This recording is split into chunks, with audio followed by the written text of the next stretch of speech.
toi en tant qu'homme. C'est vrai. Elle va te dominer parce que la main qui donne est toujours au-dessus de la main qui reçoit. La femme va te dominer. Mais je suis homme. Même si elle est la main de moi, je suis homme. Oui, tu restes homme, mais tu ne fais pas les rôles d'homme.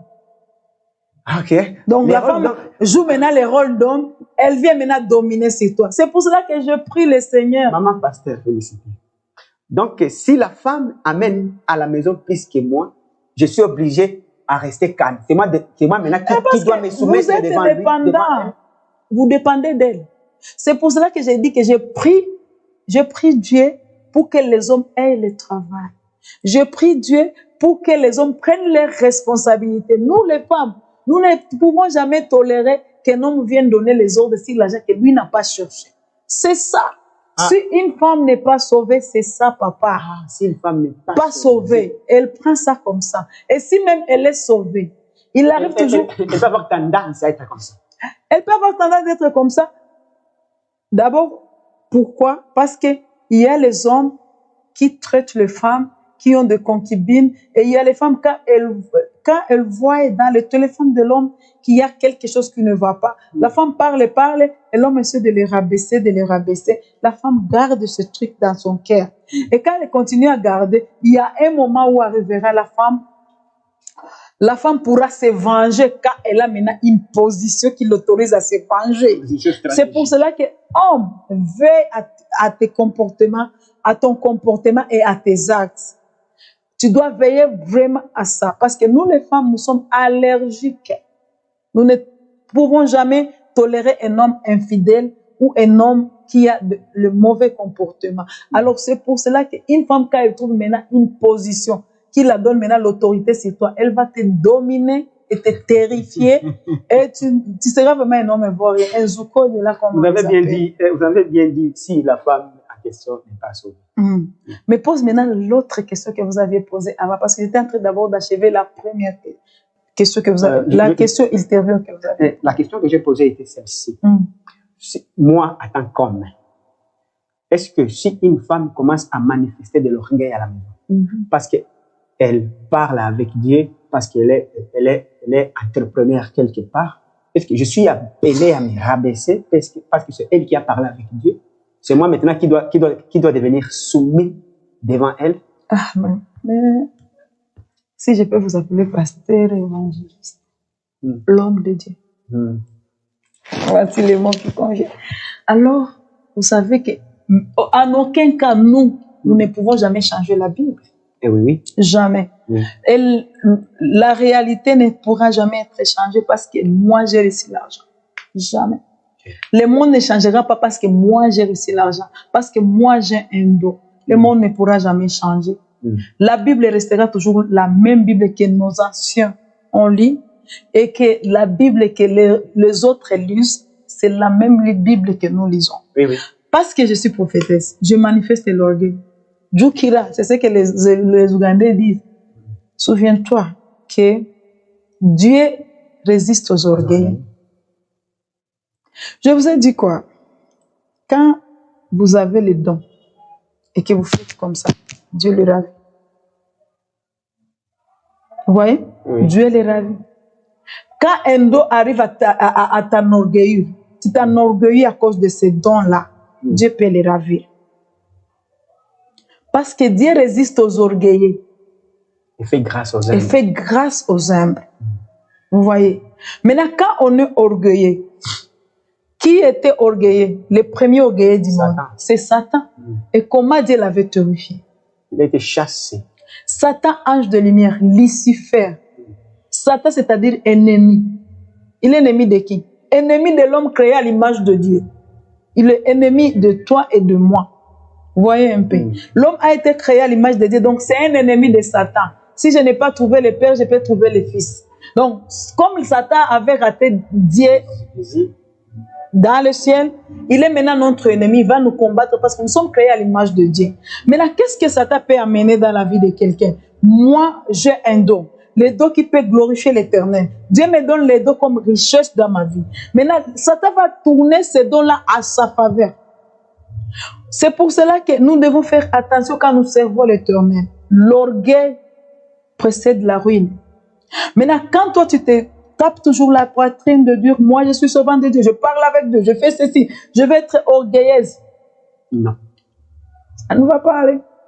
Ça ne va pas aller. Parce que quand tu es orgueilleux, tu as l'ADN de Satan. Oui. Et chaque enfant contient l'ADN de son père.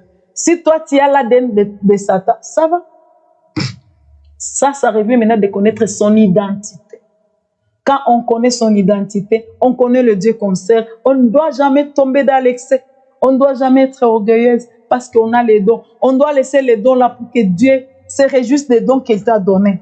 Vous voyez, une femme, quand elle devient orgueilleuse, elle devient dangereuse. C'est-à-dire que maintenant, c'est une femme qui collabore avec les dragons, les diables. Vous voyez un peu? Parce que quand on a deux choses, on a deux dons. Il y a le don du Saint-Esprit et le diable aussi a ses dons.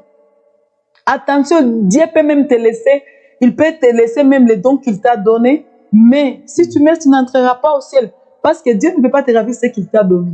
Quelqu'un peut être orgueilleuse et continuer à prophétiser. Dieu te laisse ça. Tu peux même coucher avec une femme, tu tombes dans l'infidélité.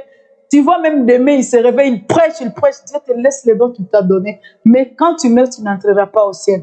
Qu'est-ce que servira à l'homme de gagner le monde et de ne jamais entrer au ciel?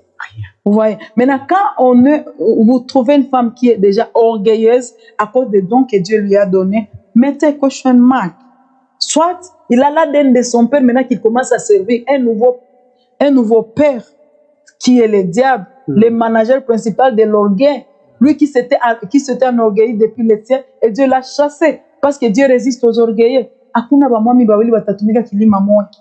Non. L'un doit d'abord soit être serviteur et l'autre doit être le roi. Maintenant, quand la femme ne donne plus la place à l'homme, c'est-à-dire qu'elle devient une femme dangereuse. Parce que le don que Dieu te donne, le don du Saint-Esprit, tu dois être humble. Tu dois être humble. Et là, ce n'est pas seulement dans le ministère, dans les églises, partout, même au travail. Quand c'est la femme qui amène tout à la maison, elle doit être humble. Elle doit être humble. Amener tout. Mais l'homme amène toujours. Avant, les femmes ne travaillaient pas. Avant, les femmes restaient toujours à la maison, recevaient toujours ce que l'homme leur donnait. Maintenant, quand une femme commence à travailler, c'est pour cela même que les hommes commencent à nous refuser d'aller au travail. Parce qu'ils voient que nous n'emportons rien, que l'orgueil. Vous voyez maintenant, le travail ou pas le travail, on ne changera pas ce que Dieu avait prévu. Le travail ou sans travail, nous devons être le même. Garder sa place de femme. Nous devons respecter le même Dieu. Parce que Dieu ne peut pas changer parce que toi tu travailles. Dieu ne changera jamais ses principes parce que moi j'ai de l'argent. Parce que l'argent que j'ai, ce sont seulement les bonus que Dieu m'accorde. Mais je dois chercher une bénédiction de Dieu qui sera efficace dans ma vie. Maman, j'ai une autre question.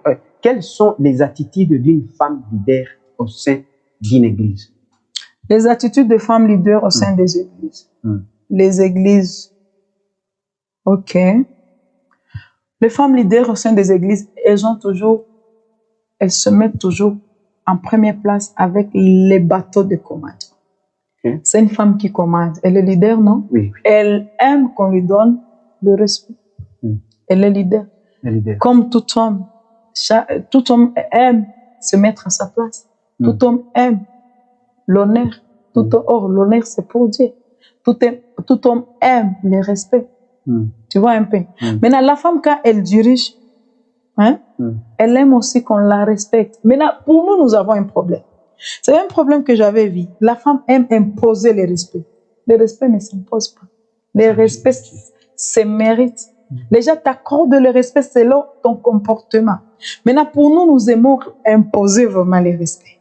Parce que nous savons que il y a des hommes qui n'acceptent pas que la femme soit leader. Tu trouveras toujours les gens qui vont te résister. Mais toi, en tant que femme, tu gardes toujours les sang-froid. Donc, l'attitude d'une femme quand elle est leader, moi, d'abord, je dis toujours que quand la femme elle est leader, elle doit avoir un cœur de maman. Un cœur qui écoute, un cœur qui se brise facilement. Un cœur qui n'est pas un cœur des autres. Un cœur facile à manier. Parce qu'elle est leader, elle est maman. Elle a un cœur de la famille. Maintenant, la plupart d'elles, on va trouver que quand elles sont maintenant leaders, c'est à ce moment-là qu'elles disent que moi aussi j'existais, mais vous avez ignoré mon existence.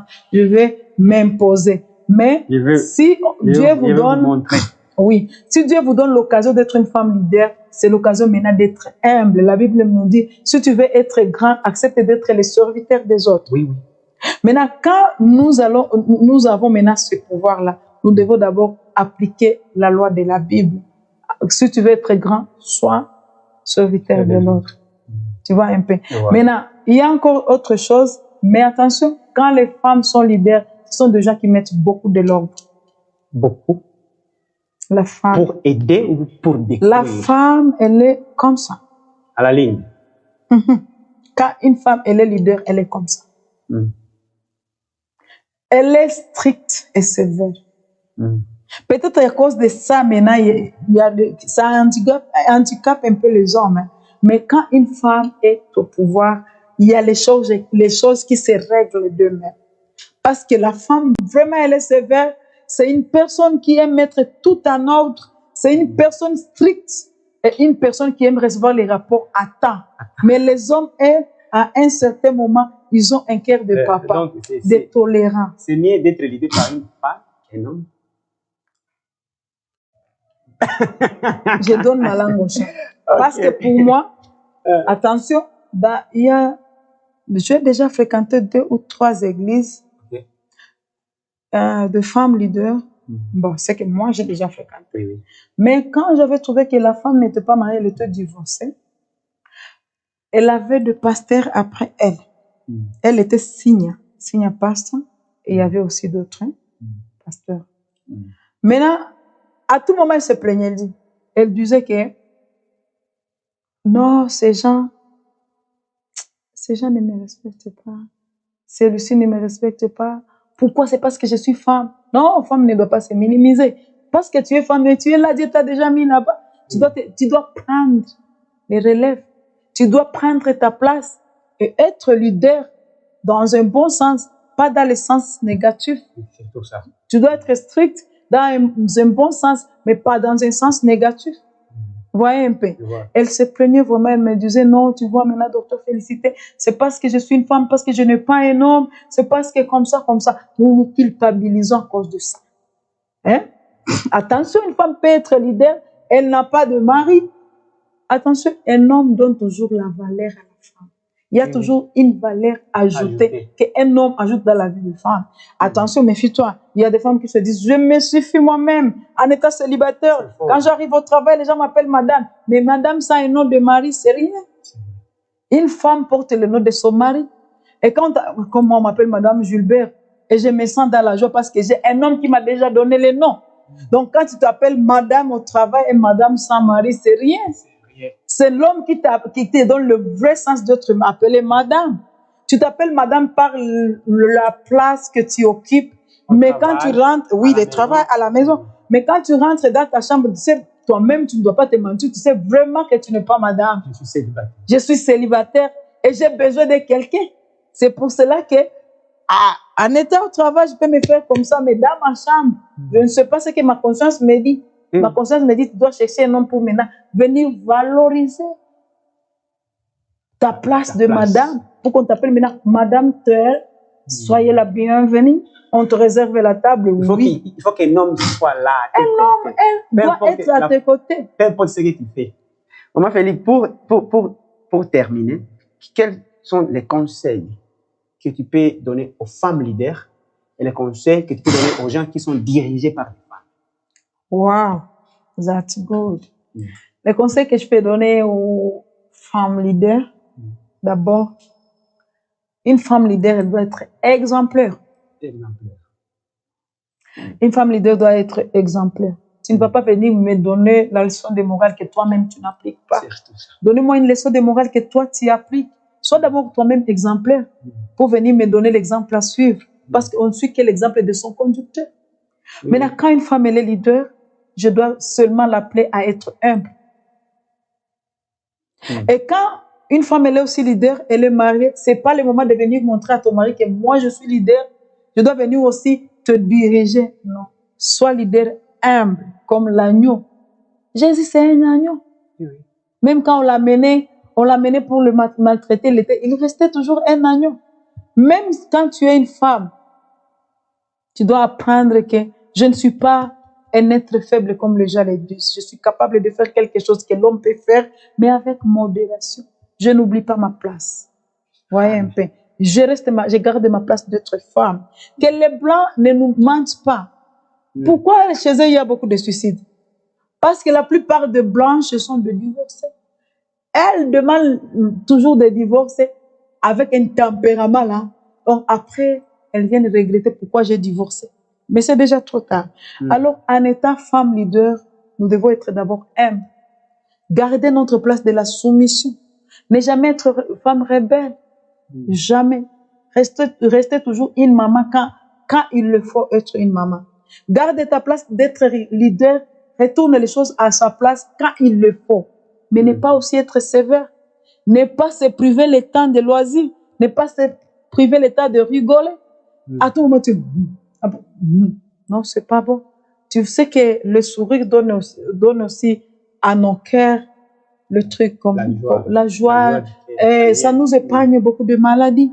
Vous donner le temps à ton mari. Et il ne faut pas montrer aux gens que je suis leader, il faut me respecter. Tu vas vraiment prendre de l'énergie. Parce que vraiment, tu vas les utiliser. Pour être respecté, il faut que toi-même, tu commences à te faire respecter. Tu te respectes. Ne sois jamais en conflit avec toi-même. Crois en toi. Sache bien que tu as les capacités, les potentiels de faire les choses. Et aussi, même si tu es leader, il faut donner aussi le temps à ta famille. Oui, c'est tout ça. Quand tu es leader, donne le temps à ta... C'est une chose, il faut savoir différencier la famille et les affaires. Et les affaires. Ou l'église. Quand tu ne sais pas différencier les deux choses, tu veux le mélanger, ça sera les toy-boy. Tu vois un peu? Ce n'est pas bon. Savoir se donner le temps. Il y a un temps pour chaque chose. C'est ce que nous dit Ecclésiaste. Il y a un temps pour semer, un temps pour moissonner. Il y a un temps pour être au travail et un temps pour donner à ton mari de jouer maintenant avec toi. Il peut jouer, il peut rigoler. Il s'appelle homme maintenant. Tu vois un peu. Donc, une femme leader doit savoir qu'elle doit d'abord croire à elle-même. Ne jamais être en conflit avec elle-même. Elle doit croire à la capacité que Dieu lui donne. Tu vois un peu. Une femme, surtout une prophétesse, elle doit croire que moi, je suis prophétesse, je parle avec Dieu, je ne dois pas être orgueilleuse. Et quand je suis maintenant orgueilleuse ou orgueilleux, un homme orgueilleux, je dois savoir qu'il y a maintenant, le germe étrange qui veut entrer dans moi. L'esprit du diable. C'est l'esprit du diable. Je dois les combattre. Donc, une femme leader, nous les femmes, nous pouvons. Mais quand nous pouvons, nous devons modérer les choses. Nous pouvons, mais modérons. Différencions le boulot et différencions aussi la famille. Voyez un peu. Et ne jamais divorcer même quand on atteint le niveau d'être présidente. Et un peu de conseils pour les gens qui sont dirigés ou les gens qui sont leadés par les femmes, par une femme. Les gens qui sont leadés par les femmes, je vais seulement vous demander d'être patients. Parce que, attention, nous les femmes, nous sommes capricieuses. Hein? Nous sommes vraiment capricieuses. Nous sommes capricieuses. Alors, quand tu es leader par une femme, apprends comme Tchoukulia. Hein?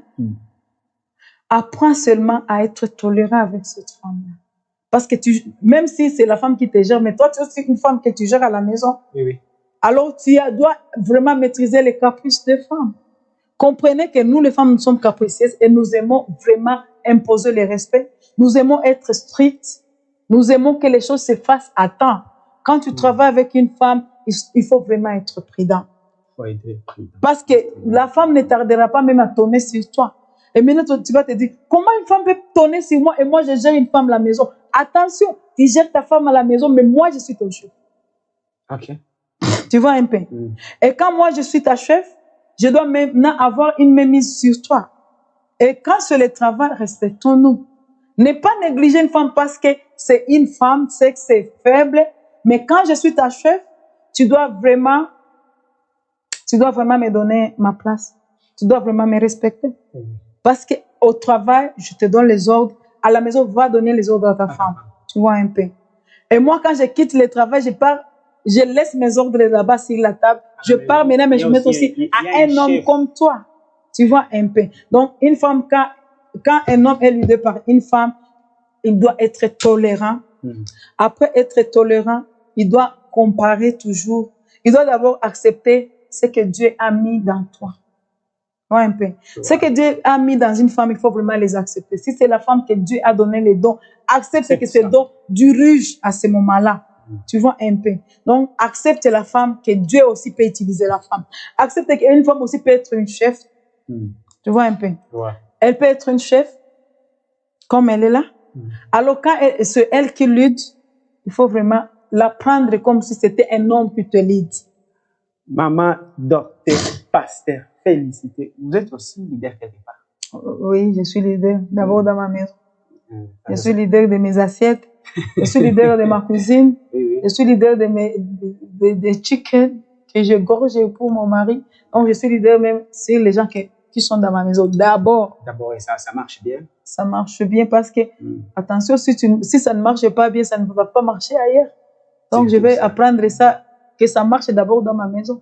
Donc, les maids qu'on appelle les domestiques, les security guards, ces gens-là, je dois d'abord apprendre à vivre avec eux, sans même les humilier, même en gardant ma place de maman. Je ne dois pas les humilier parce qu'ils travaillent pour moi. Je dois les considérer comme les gens parce que sans eux, peut-être je ne peux pas faire le travail qu'ils font. Donc, sans eux, je serai handicapée. Elle s'appelle Docteur Félicité.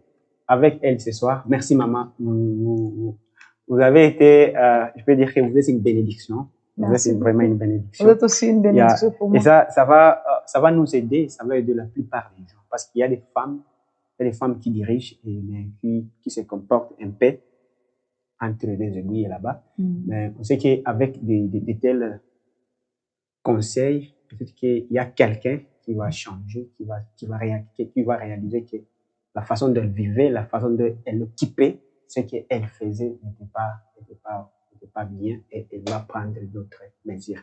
Vraiment, je dis aussi merci parce que notre objectif, c'est pas que nous voulons taquiner les femmes, nous voulons taquiner les hommes. Non, nous voulons que notre société retourne au cage de parc. Que nous gardons, donc nous gardons l'objectif que Dieu avait en créant le monde, en créant les femmes et les hommes. Alors, nous voulons que nous retournions là où Dieu voulait que nous soyons. Que le monde ne soit pas corrompu à cause du diable qui pour aujourd'hui, commence à lire les gens de ce monde. Non, nous devons retourner ce monde là où Dieu voulait que ça soit. C'est ça notre objectif. C'est ça notre objectif. Et aussi l'évangélisation, aider ceux qui ne sont pas dans la lune de Jésus, de retourner pour que la vie éternelle soit pour nous tous. Ma docteur, félicité. Nous vous remercions. Nous disons vraiment merci. Merci beaucoup. Merci.